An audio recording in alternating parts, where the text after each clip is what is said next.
Hello. Hello, hello, hello, hello, hello. Welcome to Talking Textbooks, Leaving No Child Behind. My name is Aditi Children and I hope you all are doing good. I hope you all are very healthy, happy. I hope कि आप लोग का जो festival है वो बहुत ही amazing तरीके से आपने सेलिब्रेट किया होगा, राइट? सो अच्छा है, ऐसे फेस्टिवल्स आते रहना चाहिए ताकि थोड़ा जो मोनोटनी रहता है वो थोड़ा ब्रेक हो जाता है. बट देन नॉनदलेस जो पढ़ाई है वो चलती रहनी चाहिए, right children? So with that note let's start with our lecture for today. I hope कि आप लोग एक्सरसाइजेस जो है वो प्रॉपर कंप्लीट कर रहे हैं, ऐसा मैं अज्यूम करके चल रही हूँ. नहीं है, कुछ भी प्रॉब्लम आ रही है चिल्ड्रन तो please please ask, right children? So this is the channel of talking text books. यहाँ पे हम लोग आपको कोटा से क्वालिटी लेवल एजुकेशन प्रोवाइड कर रहे हैं और वो सारे कोर्सेज जिनके लिए हम लोग आपको ये सारे क्लासेस प्रोवाइड कर रहे हैं वो मेरे बैक साइड में लिखे हुए हैं. That is 6 to 8 Olympiads, NTSC, NSC, JS, PRMO, 6 to 10 school level examination. So children in सारे क्लासेस की जो प्रिपरेशन है वो यहाँ पर होती है एंड इसी से हम अब आगे बढ़ते हैं. आज का जो चैप्टर है children that is understanding elementary shapes. अब इसका जो लेक्चर है वो कंप्लीट हो चुका है. This is the revision lecture that we will be doing today. So I hope कुछ भी आपका अगर इसके अंदर कंसेप्ट छूट गया होगा तो please write it down right now itself. अभी इस लेक्चर के दौरान आप लोग लिख लीजिएगा, right children? So moving on, this is our amazing team and you all know about all of us. हम लोग के लेक्चर्स भी आप लोग देख ही रहे हैं. अगर कुछ मिस आउट कोई लेक्चर अगर आपका मिस आउट हो गया है तो वो सब वहाँ पे ऑलरेडी है, प्लेलिस्ट बनी हुई है. You can go through it any time you want. This is about me children. I'm taking NMTC primary, sub junior as well as 6 to 8 mathematics.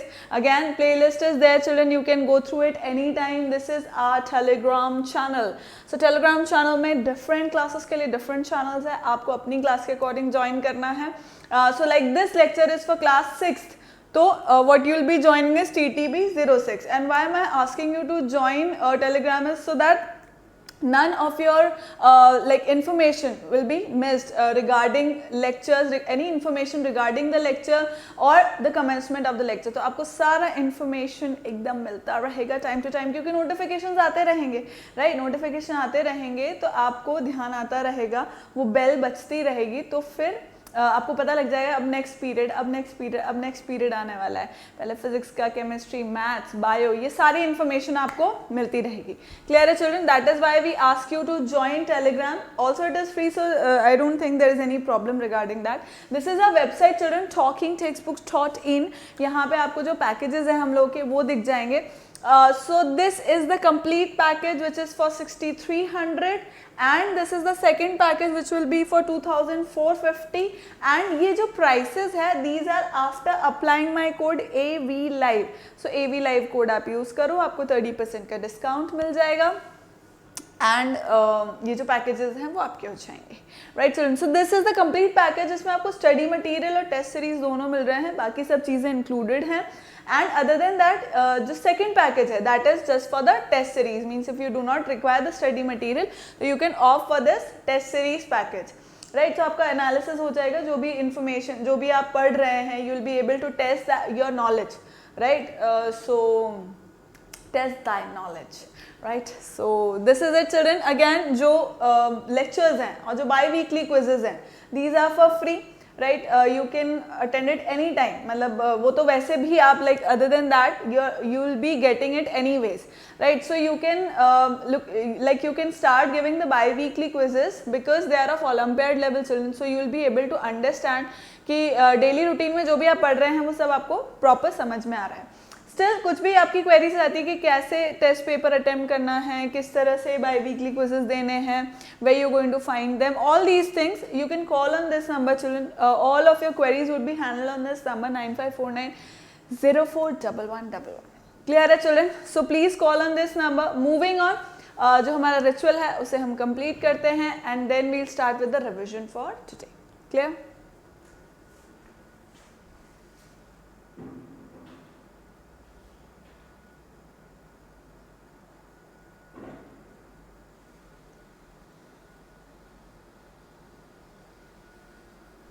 चलो, shall we start?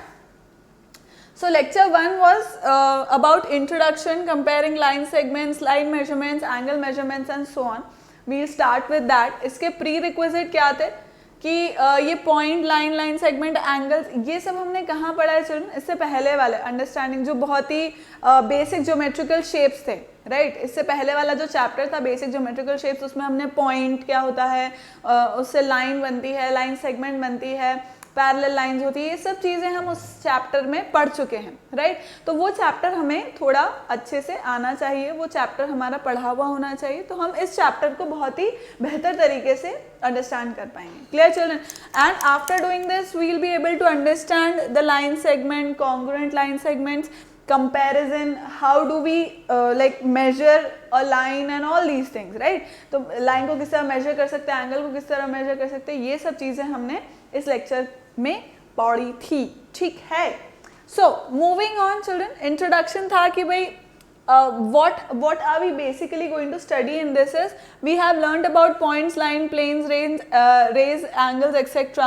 Now also about polygons and curves. In this chapter we shall learn about the shapes of cubes, cuboids, cylinder.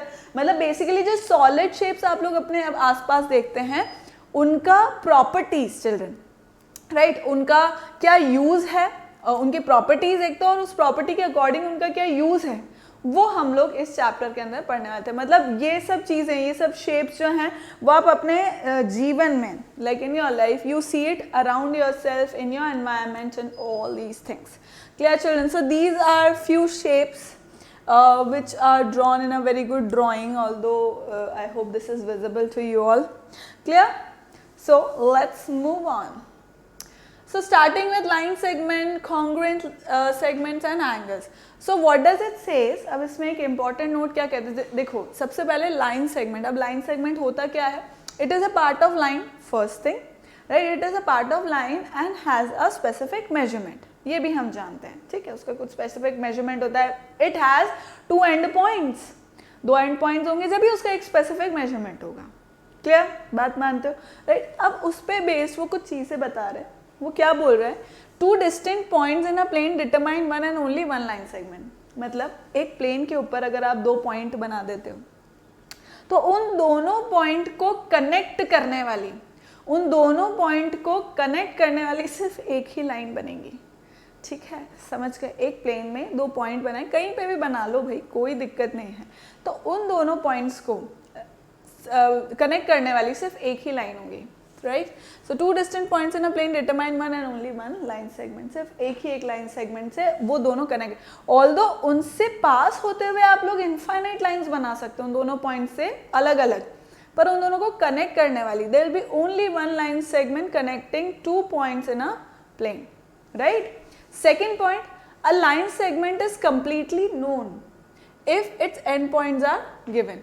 सो अगर end points हमें given है, right, starting point end point given है, तो I can easily understand, I can easily take out the measurement of that line segment. तो मैं उस line segment को आसानी से पता कर सकती हूँ अगर उसमें एंड पॉइंट्स है। तो what is line segment? Which has two end points, it part of line and has two end points. A line segment has length but no breadth or thickness. Important part, it has length but I cannot see any thickness, though this is thick, but then again when you draw it with a sharpened pencil you do not see any length or height or breadth of it. Clear? So these are few important things about it. Next we studied about comparison of line segments.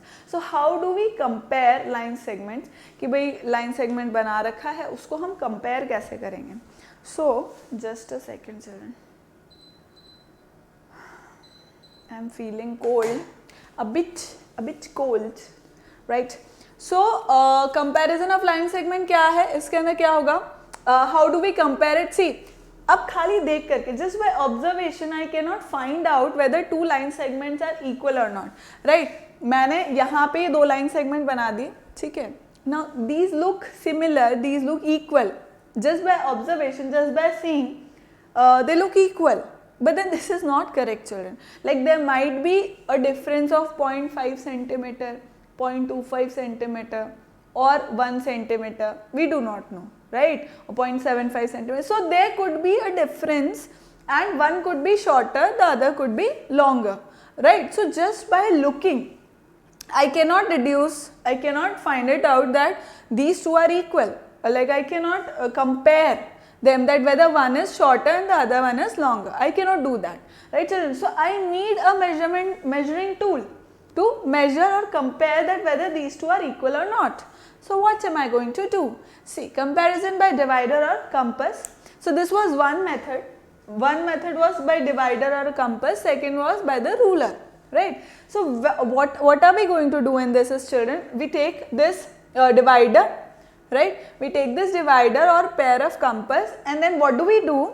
We spread it out. हम उसको spread कर लेते हैं पूरा इस तरह से, and then we put one needle at C, right? हमने दो पार्ट लिए हैं, भाई मुझे कंपेयर करना है ए बी और सी डी को कि ये दोनों इक्वल हैं या नहीं. So what am I going to do is I'll put one needle at C and I'll move the arm, I'll like open the arm and put the other needle, the second needle at D, right? This ways I have compared, this ways I have taken the measurement of CD through a divider, right? Now I won't change its shape, I won't move it again, and the separation, the distance between these would remain same. मतलब जितना मैंने यहाँ पे इसको open किया है, this distance would remain same, I won't change it. जितना मैंने इसको खोला है वो उतना ही ओपन रहेगा, I won't change it. And then what I will do is I will put one arm, like the one needle on a. मैं क्या करूँगी, एक नीडल जो है वो ए पर रखूँगी, दूसरे से मैं देखूँगी कि क्या हो रहा है ना, दूसरा मैं देखूँगी कि वो कहाँ आ रहा है, बी पे या बी से पहले. तो मतलब बेसिकली दूसरे नीडल से मुझे पता लगेगा कि like there will be 3 cases basically. तो इस नीडल से मुझे पता लगेगा whether it is equal, less than और ग्रेटर देन, राइट? 3 केसेस बनेंगे. तो if the second needle, c, if the second needle is directly on b, मैंने CD को कंपेयर किया था, CD को मेजर करके वो आर्म ओपन किए थे, दोनों नीडल जो थी वो ओपन करी थी. अब मैंने A के ऊपर रख दिया. If the second needle comes on the B, मतलब वो B पे आकर के टिक जाती, इसका मतलब these two line segments are equal, right? If it is greater than B, sorry less than B, means it comes somewhere here, right? वो B से छोटी रह जाती है, B से पहले ही खत्म हो जाती है. दैट मीन्स जो CD लाइन थी वो छोटी थी, AB is greater. And if it goes beyond that, if it goes beyond B, जो मेरा B पॉइंट था उससे it goes beyond that, that means AB is smaller and CD is longer line segment. So this is one way how you how you can measure it, measure the line segment. Now second method was in the next lecture. So we did few questions. Okay, so understanding elementary shapes. अब इसके अंदर क्या था children? The second method, if it isn't done in this, let me check it, क्योंकि मैंने किया तो था, so it might आगे आ जाएगा, it might come later on. Second method was of ruler, right? So let me see whether it's going to come or not, otherwise you know it. कि second method जो है वो ruler से है कि आप ruler से उसको measure करके और कर सकते हो, but then it is going to come, I'm sure, right? So next is units for measurement of a line segment. अब लाइन सेगमेंट के बारे में ही हम लोग बात कर रहे हैं, राइट? कि उसको मेजर करना भी हमने सीख लिया, कंपेयर करना सीख लिया कि भाई किस तरह से करते हैं. नाउ अब उसको मेजर करने के लिए हम लोग डिफरेंट जो आप ये कह सकते हो लेंथ के जो यूनिट्स हैं, we can measure it in that, right? So we can measure it in millimetre, centimetre, metre, kilometre, hectometre, right? सो ये सब तो क्या थे चिल्ड्रन? ये सब मेजरमेंट हम लोग पहले ही पढ़ चुके हैं. लाइक फर्स्ट चैप्टर के अंदर we have already studied these units and unit conversion, so we very well know about it. और मैंने समझाया भी था कि भाई इस तरह से 1 मीटर है, उसके बीच में 100 सेपरेशंस हैं, एक separation was equals to 1 centimetre and all these things, right? फिर 1 सेंटीमीटर है, उस 1 सेंटीमीटर के बीच में भी 10 सेपरेशंस हैं and 1 separation is actually equal to 1 millimetre. तो ये सब चीज़ें मैंने उस वक्त आपको बताई थी. एंड दिस वाज द जो हमारा बेसिक कन्वर्जन टेबल में जो बेसिक हम लोग यूनिट्स यूज़ करते हैं, दिस वाज दिस कि अब अगर हम लेफ्ट साइड जंप कर लेफ्ट साइड जंप करें तो it is multiplying 10 times each time you jump, and when you are moving from the larger unit towards the smaller unit. So what we are doing, we are dividing by 10 the number of times we are going towards the left side, towards the right side, right children? So this was unit conversion और ये हम लोग पढ़ चुके हैं. And this is also the unit for measurement of line segment. मतलब अभी तक हम line segment के बारे में पढ़ रहे हैं. अब उसी line segment का जो मेजरमेंट है वो हमने पढ़ा कि भाई उसको मेजर हम किस तरह से कर सकते हैं, इन यूनिट्स में कर सकते हैं, because this is the measuring units for length, right? Length के लिए अलग होता है, देन कैपेसिटी के लिए अलग होता है, राइट? वॉल्यूम जो कैपेसिटी हम करते हैं जैसे लीटर वगैरह यूज़ करते हैं, वेट के लिए अलग होता है, किलोग्राम, ग्राम, ये सब यूज़ करते हैं. So this is for measuring of length, right? So we studied this. Then was congruent segment. Congruent segment, I told you कि congruent segment, congruent object क्या होता है जो एक के ऊपर एक सुपर इम्पोज हो जाए. मैंने उस वक्त भी समझाया था. Though there is, yes. So see this. Let me. I cannot show this. चलो कोई बात नहीं. राइट, सो सुपर इम्पोज अगर हो रहा है कोई भी दो चीज़ें तो उसमें क्या हो रहा है, जैसे मान लो ये है, ठीक है. Now this is a book. अब इसमें ये जो पेजेस है चिल्ड्रन वो क्या हो रहे हैं, सुपर इम्पोज हो रहे हैं, एक के ऊपर एक सुपर इम्पोज होते जा रहे हैं, right? So you can see it here इस तरह से, this is super impose on itself. सारे पेजेस, कोई भी पेज आपको बाहर निकलता हुआ दिख रहा है नहीं, तो इसमें क्या हो रहा है, सारे पेजेस एक के ऊपर एक सुपर इम्पोज हो गए, right children? So this was the case, this was the same thing कि जब दो लाइन का मेजरमेंट अगर सेम है, राइट? अब ये पेजेस जो हैं वो एक के ऊपर एक सुपर इम्पोज कब हुए, उनका शेप साइज सेम है इसलिए हो गए, हमें दूसरा वाला पेज नीचे का दिख नहीं रहा है. So same is the case here. अगर लाइन सेगमेंट के जो मेजरमेंट है वो सेम है, मतलब एक अगर 7 सेंटीमीटर दूसरा भी 7 सेंटीमीटर, तो एक के ऊपर एक सुपर इम्पोज हो जाएगा. तो इसका मतलब उसमें कोई भी डिफरेंस नहीं है. वो क्या कहलाएंगे चिल्ड्रन, कॉन्ग्रुएंट सेगमेंट्स कहलाएंगे. तो I hope you have understood कि कॉन्ग्रुएंट सेगमेंट्स क्या होते हैं. जब आप एक के ऊपर एक लाइन सेगमेंट को रख दो तो वो क्या कहलाते हैं. Just a second children, where did it गो.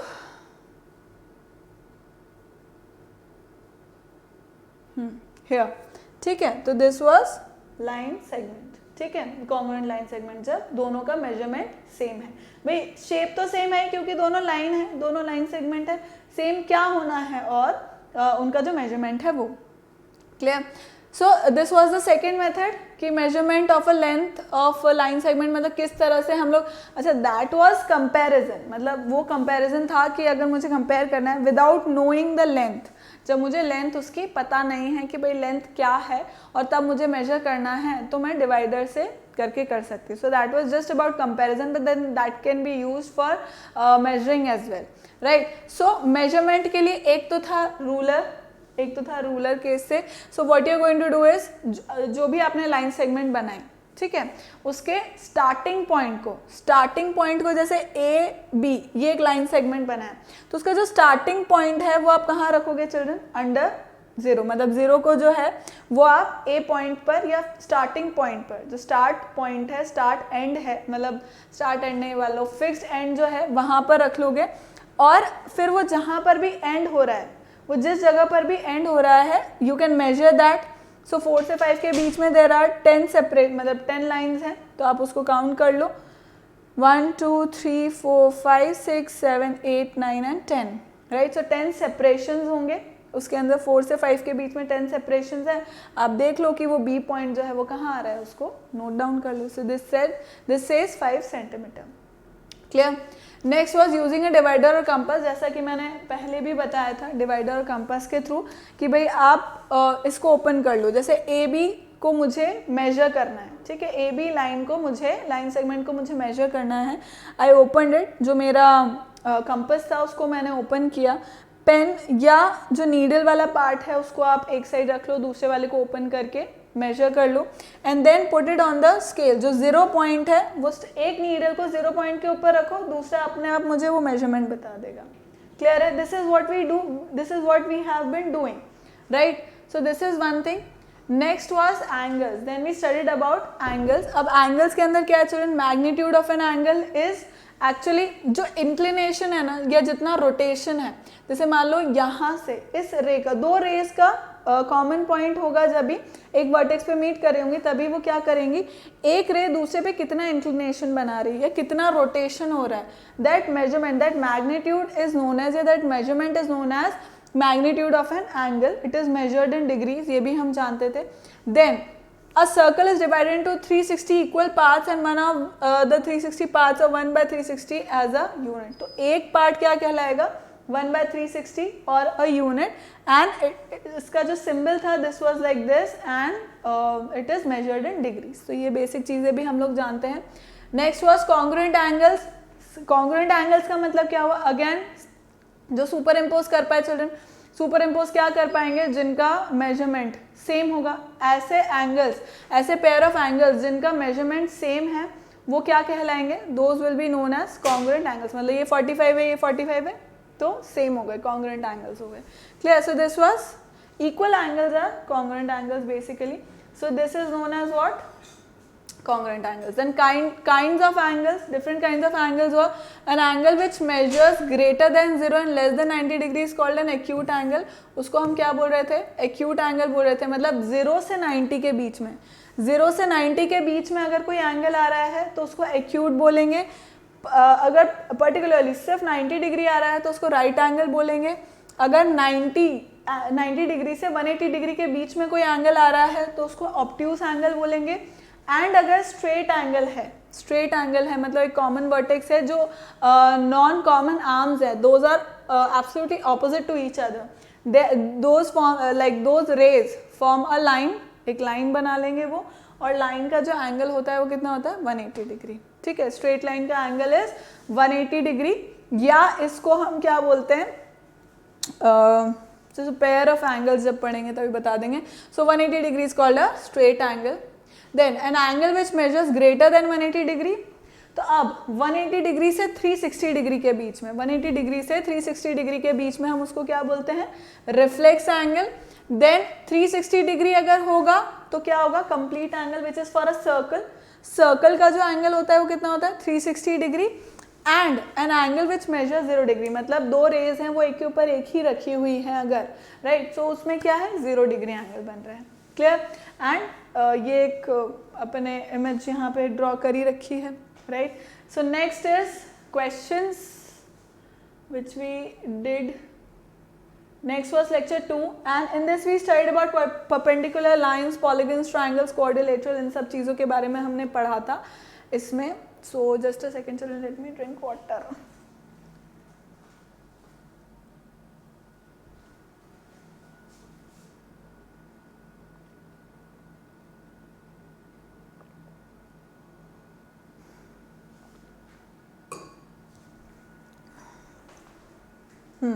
पढ़े. So we studied about perpendicular lines. अब परपेंडिकुलर लाइन्स क्या होते हैं children, two lines are said to be perpendicular if the angle between them measures 90 degree. दो एंगल्स जब 90 degree angle पे intersect करते हैं, राइट, या दो लाइन्स जब एक दूसरे को इंटरसेक्ट कर रही हैं और उनके बीच में जो एंगल बन रहा है that is 90 degree, right, intersect कर रही हैं, तो या अगर उनके बीच में जो एंगल बन रहा है वो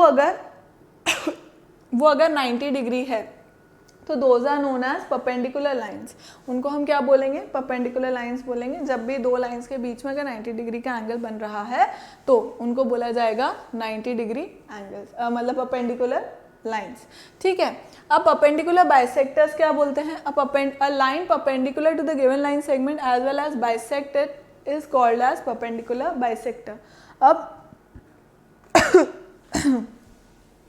परपेंडिकुलर बाइसेक्टर्स क्या होते हैं चिल्ड्रन, जब भी दो लाइंस हैं वो एक दूसरे को इंटरसेक्ट कर रही है 90 डिग्री पर, but they are also bisecting, मतलब एक लाइन दूसरे लाइन को बाइसेक्ट कर रही है, मतलब दो इक्वल पार्ट्स में डिवाइड कर रही है, तो then that is known as perpendicular bisector. मतलब जैसे यहाँ पे एक एग्जाम्पल बना हुआ है. अब सी ये क्या है, ये एक दो लाइंस हैं, ठीक है. अब GH लाइन को EF लाइन जो है वो क्या कर रही है, वो इसके ऊपर परपेंडिकुलर तो है ही, मतलब वो इस लाइन सेगमेंट से, मतलब EF जो है वो GH पे 90 डिग्री का एंगल बना रही है ना. ये दोनों इंटरसेक्ट कहाँ कर रही है, 90 डिग्री के एंगल पे. ऑल्सो ये क्या कर रही है, GH को दो इक्वल पार्ट में डिवाइड कर रही है, मतलब GI and IH both are equal. So ये क्या कर रहा है चिल्ड्रन, ये बना रहा है परपेंडिकुलर बाइसेक्टर। मतलब मैं अगर इसमें बोलना चाहूँ तो मैं क्या बोल सकती हूँ यहाँ पर, GI is equals to HI, मतलब this GI is equals to HI, ये दोनों आपस में क्या हो गए, इक्वल। ठीक है, तो ये होते हैं परपेंडिकुलर बाइसेक्टर्स। परपेंडिकुलर लाइंस आप समझ गए, परपेंडिकुलर बाइसेक्टर आप समझ गए। नेक्स्ट अपन बात करते हैं, किसी न किसी चीज़ की तो बात करेंगे इसे ही।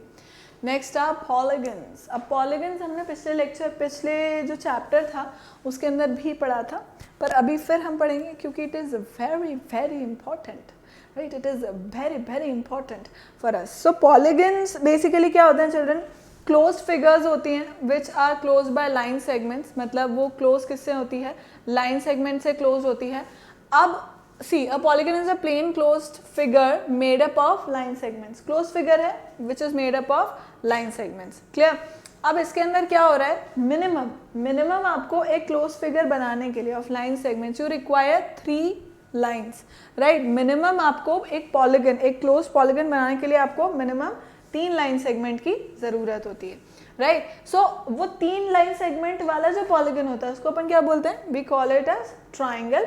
Then it gradually grows, means the number of, as the number of lines grows, like the polygon name changes, right. So polygon basically means what, poly means many, gon means sides. So minimum number of the minimum number of sides of a polygon is 3. A polygon can have more than 3 sides, this is what it says, and number of sides of a polygon are equal to its number of angles, right. Matlab if I am saying that the sides are equal, means the number of sides are equal to the number of angles. जितने sides होंगे उतने ही angles we will have. So this is a triangle. So let me see if yes, it is there. So classification of polygons. When we talk about classification of polygons, what do? We name the polygons according to its number of sides. मतलब जितने number of sides होंगे उसी according उसका naming भी होगा. Clear? So if it has 3 sides, if a polygon has 3 sides, it is known as triangle. Why am I explaining it again, children? I also explained in the previous chapter as well, and now I am explaining it again because it is very important chapter. Means the polygons, triangles, quadrilaterals, these are very important like basics for geometry, right. So we need to understand it again and again. Clear, नहीं होगा तो एकदम रच बच जाएगा आपके खून में, ऐसा मैं चाहती हूँ, ठीक है। So this is a triangle and because it has 3 sides, then if we talk about the next which has 4 sides, right. So this is known as a quadrangle or quadrilateral or tetragon. So tetra means 4. If you remember Tetra Pak, so that has 4 layers, right, 4 coverings. So that's the same thing. Tetragon means it has 4 sides. Again 5 sides, that is known as pentagon. 6 sides is known as hexagon. Then 7 sides is known as heptagon. 8 sides is octagon, nonagon and decagon. So it is it is classified like this on the basis of its name, number of sides. तो जैसे number of sides बढ़ती जाती है वैसे उसका नाम change हो जाता है. Otherwise in common we call them polygon. मतलब ये सब क्या कहलाएंगे children? Commonly these are known as polygons. Clear? Next, see a regular polygon. Now what is a regular polygon? ऐसे पॉलीगन्स जिनके नंबर ऑफ साइड्स, मतलब सॉरी जो sides का मेजरमेंट है, लाइन सेगमेंट जो है या लाइंस का जो मेजरमेंट है वो सारे के सारे लाइंस का सेम हो. मतलब if I talk about this quadrilateral, तो चारों साइड तो इक्वल होने ही चाहिए, चारों एंगल्स भी इक्वल होने चाहिए. बी इट अ ट्राइंगल और अ स्क्वायर और अ means like a quadrilateral or a pentagon or a hexagon or a heptagon or a decagon or anything, any number of polygon. मतलब आप कोई सा भी polygon ले रहे हो उसके अंदर जो number of sides हैं उन सारी साइड्स का जो मेजरमेंट है एक तो वो सेम होना चाहिए और जो एंगल्स हैं वो सेम होने चाहिए, then it is known as a regular polygon. See a polygon is called regular if all its sides are equal in length and all angles are equal in measures. मतलब उनका जो measurement है angles का वो और line segment का जो measurement है वो सारे क्या होने चाहिए, same. So if I talk about triangle, triangle में equilateral triangle is an example of a regular polygon क्योंकि इसके तीनों sides are equal as well as all the three angles are equal to 60 degrees. Clear? Next comes in quadrilateral if we talk, then a very good example is a square. Square has all the sides equal. Also all the angles are equal which are equal to 90 degrees. Right? Then comes pentagon. Pentagon has all the 5 sides equal as well as all the 5 angles as well. Same is the case with hexagon, heptagon and all these polygons. Right? उनके जो sides का measurement है और angle का measurement है वो क्या होगा, सेम होगा. Further moving on, these were few questions that we did. Then classification of triangles. Classification of triangles में we did, see triangles जो है वो दो टाइप से we can classify. One was based on the angles, means the type of angle, or type of sides, according to sides and according to angles. So first we studied about according to sides, मतलब side के according triangle को हम किस तरह से पढ़ सकते हैं या किस तरह से उसको बना सकते हैं. So first was scalene triangle. अब स्केलिन ट्रायंगल के अंदर क्या होता है चिल्ड्रन, कोई साइड, उसका कोई भी साइड इक्वल नहीं है, कोई भी एंगल इक्वल नहीं है. All three sides and angles are unequal. ठीक है, no equal sides, no equal angles. Scalene triangle में no equal sides, no equal angles. So this was scalene triangle. Next was isosceles triangle. अब isosceles triangle के अंदर children ऐसा होता है कि दो साइड्स, उसकी दो साइड्स क्या होती हैं, इक्वल होती हैं आपस में. ठीक है, so if two sides of a triangle are equal it is called an isosceles triangle. Right? तो उसमें क्या होता है, आइसोसेलेस ट्रायंगल के अंदर दो साइड्स जो हैं वो इक्वल हो जाती हैं, तीसरी side remains unequal to them. Equilateral triangle. Equilateral triangle के अंदर all the three sides are equal and also अगर तीनों साइड्स इक्वल हैं तो तीनों एंगल्स भी बाय डिफॉल्ट चिल्ड्रन इक्वल ही होंगे. क्लियर? वही बात समझने की, क्लासिफिकेशन बेस्ड ऑन साइड्स में स्केलिन में तीनों साइड्स इक्वल नहीं है, एंगल्स भी इक्वल नहीं है. आइसोसेलेस के अंदर दो साइड्स इक्वल है. जो इक्विलेटरल ट्रायंगल है उसमें तीनों साइड्स भी इक्वल है और तीनों एंगल्स भी इक्वल है. This is based on the sides. अब based on according to angles. Right? So अब एंगल्स में acute angle triangle. Acute angle triangle मतलब सबसे पहले तो acute angle means what. Acute angle means angle which is between 0 degree to 90 degree. Right? 0 degree से 90 degree के बीच में जितने भी एंगल्स आते हैं all those are known as acute angles. So all the three angles are supposed to be less than 90 degree and greater than 0 degree, less than 90 degree. So that is known as an acute angle triangle. तीनों angles छोटे होने चाहिए. ठीक है. Next comes right angle triangle.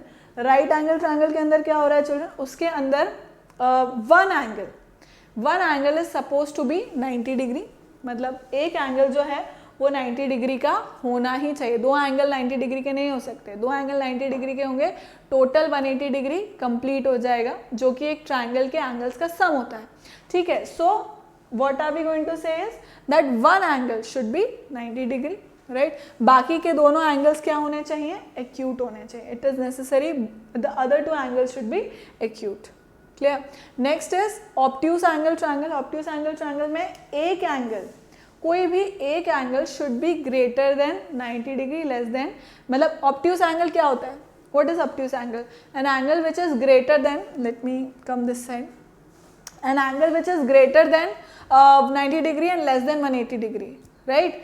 सो एक angle उसमें से क्या होना चाहिए चिल्ड्रन, एक एंगल उसमें से 120 डिग्रीज या कुछ भी, मतलब ऑब्ट्यूस एंगल होना चाहिए. तो एक ट्रायंगल के अंदर if any one side is greater than और is an obtuse angle, then it is known as an obtuse angle triangle. Clear?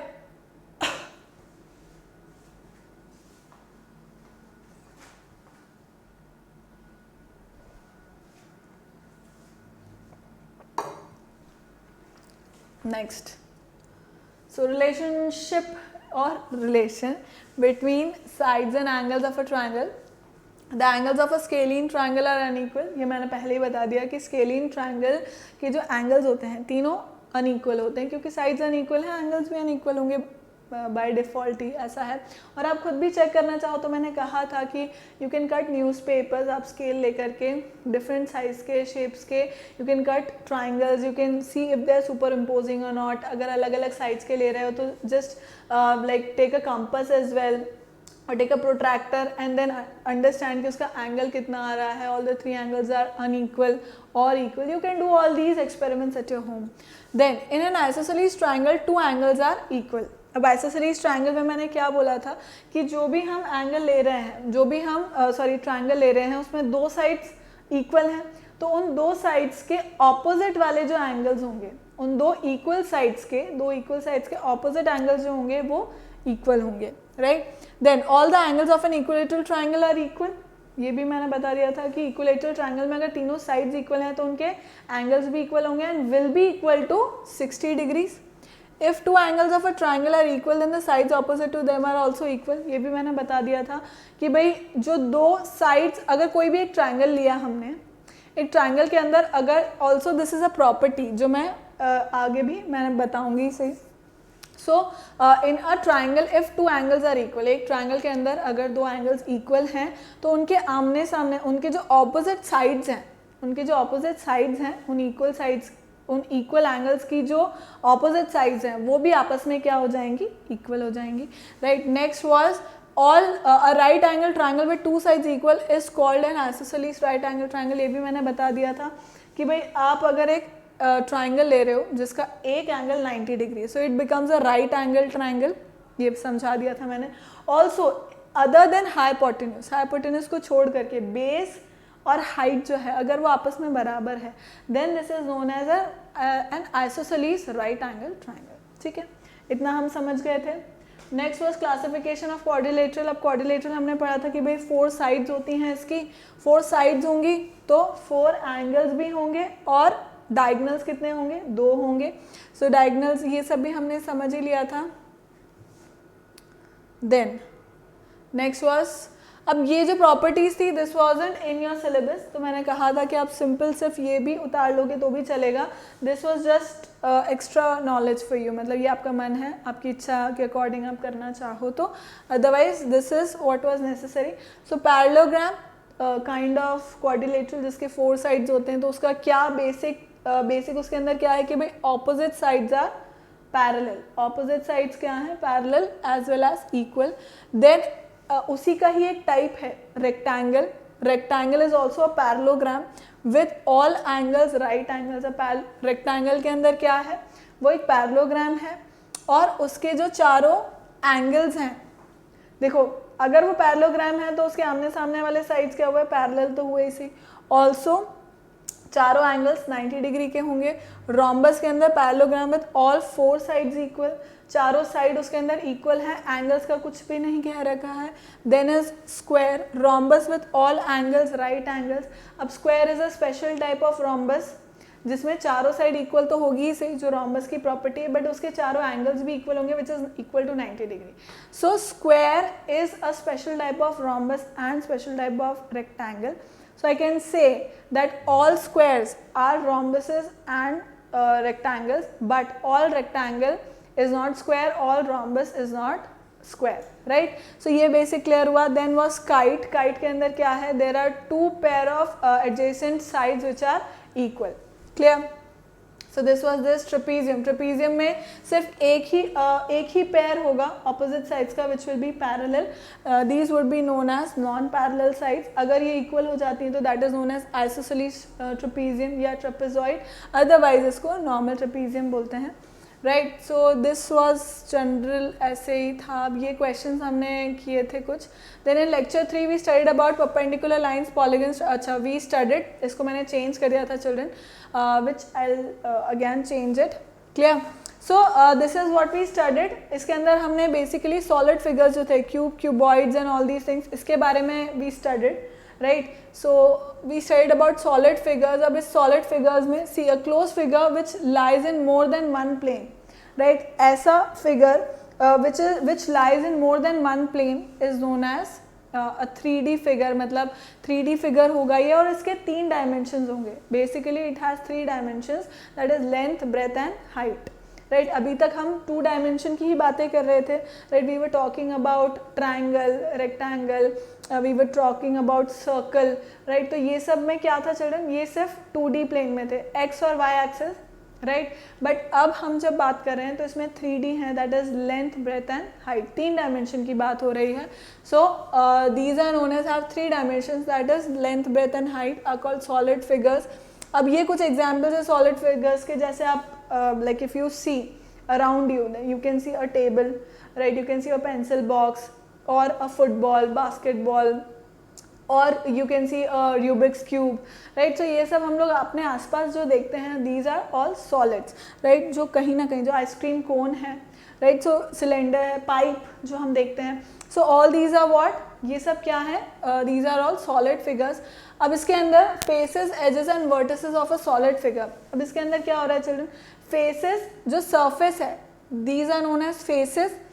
Then जहाँ पे 2 या 2 से ज़्यादा फेसेस वो कर रहे हैं, बेसिकली 3 फेस आप मान लो, 3 फेस जहाँ पे इंटरसेक्ट कर रहे हैं, जहाँ पे मीट कर रहे हैं, those are known as vertices. Right. जहाँ पे इंटरसेक्ट कर रहे हैं, जैसे कॉमन पॉइंट पे इंटरसेक्ट कर रहे हैं, those are known as vertices. And 2 face जहाँ पे इंटरफेस है, जहाँ पे उनका 2 फेसेस का, 2 सर्फेसेस का जहाँ पे इंटरफेस है, जहाँ पे इंटरसेक्ट कर रहे हैं, उस लाइन सेगमेंट को क्या बोलते हैं, those are known as edges. Edges उन्हें बोलते हैं या साइड्स बोलते हैं. So this was about faces, edges and vertices.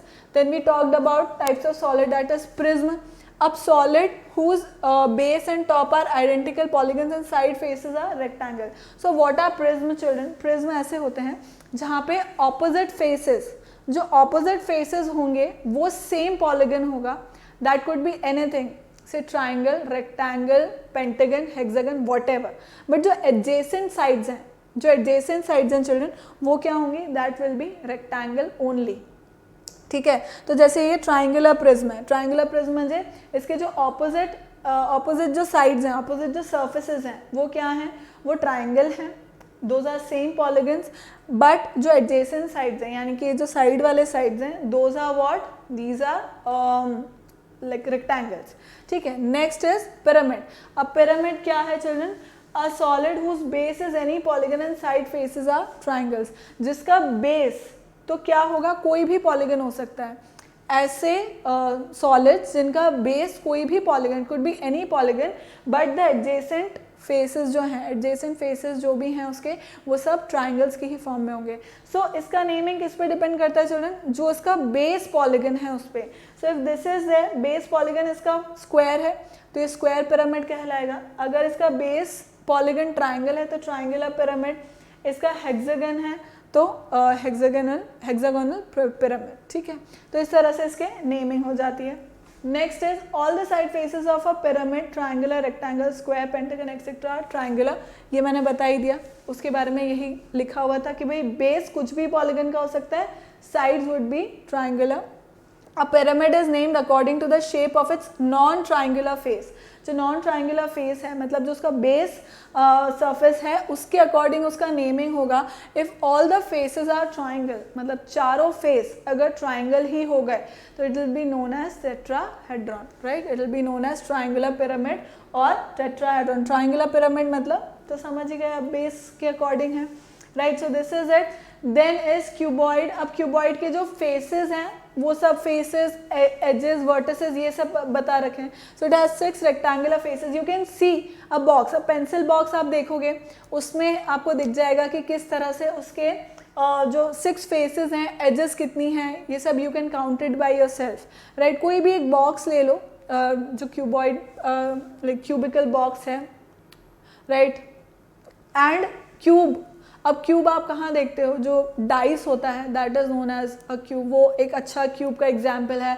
Rubik's cube जो होता है, आप सॉल्व करते हो पजल, वो एक अच्छा क्यूब है. Right. So you can actually count, उसको लेकर के आओ, उसको काउंट करो कि कितने उसके एजेस हैं, कितने वर्टिसेस हैं, ये सब चीज़ें you can count. Clear children. Next is triangular pyramid. अब ट्राइंगुलर पिरामिड में क्या है, सी उसमें कितने फेसेस हैं, 4 फेसेस हैं, 6 एजेस हैं, वर्टिसेस हैं, ये भी मैंने आपको बता दिया था ट्रायंगुलर पिरामिड के अंदर। देन सिलेंडर, सिलेंडर का एग्जाम्पल हम कहाँ देखते हैं, जो पाइप्स होते हैं, right, pipe is a very good example of cylinder. इसके कोई वर्टेक्स नहीं है, circular faces, no circular faces, right, 2 circular faces, sorry not no, 2 circular faces हैं, this is this and this, बाकी कर्व सरफेस एरिया है इसका, right, so this we studied. Next was cone, cone has 1 vertex, एक ही vertex होगा, curve surface area है, then this is the edge, एक edge होगी इसके अंदर। देन वाज स्फेयर, अब स्फेयर में हर एक सेंटर से किसी भी डायरेक्शन में, सेंटर से किसी भी डायरेक्शन में अगर आप मेजर करोगे तो उसका जो मेजरमेंट है वो सेम होगा। Say take an example of a football, basketball, any ball, right, तो आप वो ले लो। अब सेंटर से आप मेजर करो तो लाइन सेगमेंट जो मेजरमेंट है वो बराबर होगा।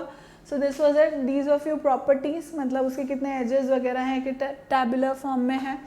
Then was properties of triangles. So what was there, children? Properties of triangles में क्या था? If a side of a triangle is produced, then the exterior angles are formed is equal to the sum of the interior opposite angles.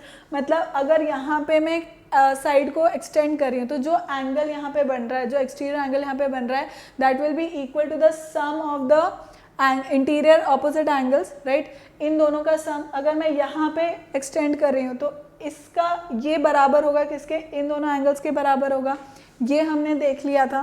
Then we studied about angles opposite to equal sides are equal of an isosceles triangle. अब isosceles triangle का मैंने क्या बताया था कि 2 sides equal होती हैं, 2 side अगर इक्वल हैं तो इक्वल साइड के ऑपोजिट वाले जो एंगल्स हैं, मतलब इस साइड का इक्वल वाला एंगल, ऑपोजिट वाला एंगल, इस साइड का ऑपोजिट वाला एंगल, तो ये दोनों एंगल्स आपस में क्या हुए, इक्वल हो गए। यही मैंने यहाँ पे समझा रखा है कि भाई ए बी और ए सी बराबर है तो इनके एंगल्स भी आपस में बराबर हो गए, right. Next was if 2 angles are of a triangle are equal then the sides opposite to them are also equal. Just उसका कन्वर्स जो अभी हमने पढ़ा, जस्ट उसका कन्वर्स इज ऑल्सो ट्रू कि अगर मैं 2 एंगल्स ले रही हूँ, कोई भी ट्राइंगल में अगर मैं 2 एंगल्स ले रही हूँ जो बराबर हैं, ये दोनों बराबर हैं, तो इनके ऑपोजिट साइड्स भी इक्वल होंगी। मतलब ये वाला एंगल की ऑपोजिट साइड ये, इस वाला एंगल की ऑपोजिट साइड ये दोनों क्या है, आपस में इक्वल हो गए। क्लियर है? तो this is the converse, just the converse of इससे पहले जो हमने पढ़ा, right children. So this is it, revision पूरा कंप्लीट हो चुका है इस चैप्टर का। अब नेक्स्ट लेक्चर में hopefully we'll be doing few questions related to Olympiad level, नहीं तो हम नेक्स्ट चैप्टर स्टार्ट कर देंगे। जो भी होगा उसमें वो आपको नेक्स्ट लेक्चर में डेफिनेटली पता लग जाएगा children. So stay tuned and keep liking, keep subscribing and keep sharing, and remember to hit the bell icon, as well as remember to use my code AVLIFE to get 30% of discount. Take care, bye bye.